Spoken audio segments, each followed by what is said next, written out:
GK kids. हाँ दीदी हाँ। किसी पहाड़ी गांव में एक निर्धन किसान का परिवार रहता था। किसान की एक बेटी और एक बेटा था। किसान की पत्नी की मृत्यु हो चुकी थी। अपने दोनों बच्चों का लालन पोषण वह स्वयं करता था। समय के साथ बच्चे बड़े हो गए। बेटी बड़ी थी, सो किसान को उसकी विवाह की चिंता सताने लगी। उसने पाई पाई जोड़कर जैसे तैसे उसका विवाह कर दिया। 1-2 साल बाद किसान बीमार रहने लगा और एक दिन उसकी मृत्यु हो गई। अब उसका बेटा अनाथ हो गया। उसकी दीदी को अब भाई की चिंता सताने लगी।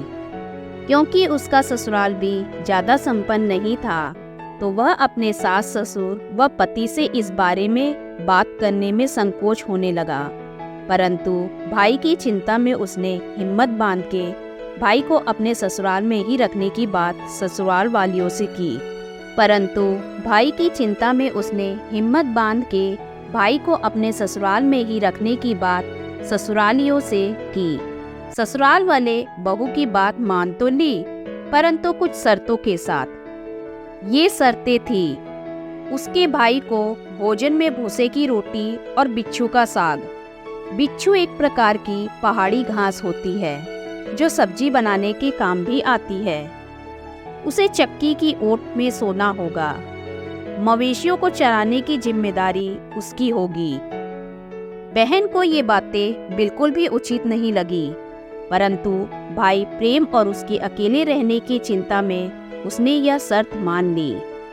भाई ने भी परिस्थिति के अनुसार मन पसीज के यह शर्त मान ली। अब भाई अपनी बहन के ससुराल में रहने लगा। धीरे धीरे भाई अब उस परिवेश में घुल मिल गया।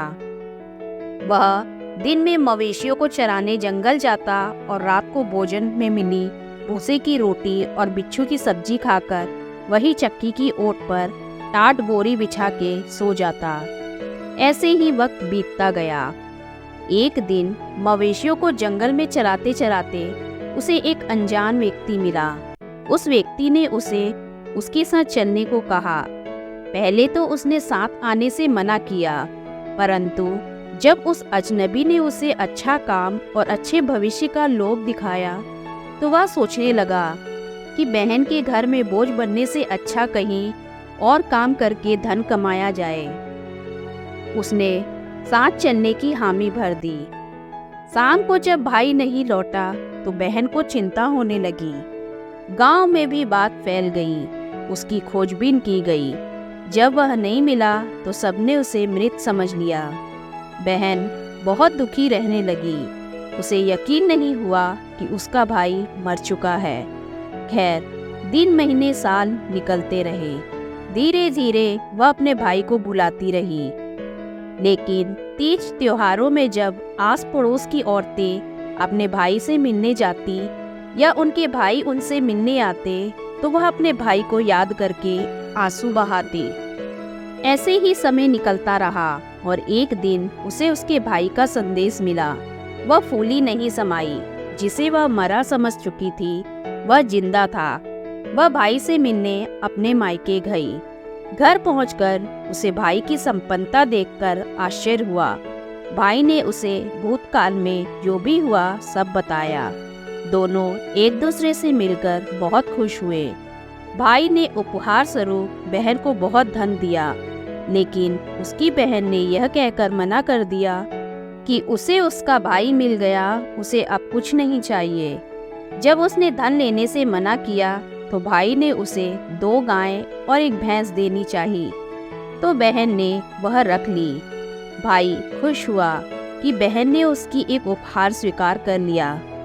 उसने गाय के गले में घंटी बांध दी और बहन के साथ भेज दिया। बहन उन गाय और भैंस के साथ ससुराल में चल दी। सुनसान रास्ते में गाय के गले में बंधी घंटी का स्वर बहन को अच्छा लग रहा था। उसे लगा जैसे घंटी से आवाज आ रही हो। भूसे की रोटी सिसुन का साग खाएगा? हाँ दीदी। चक्के की ओट में सोएगा? हाँ दीदी। झाड़ू की मार सहेगा? हाँ दीदी हाँ।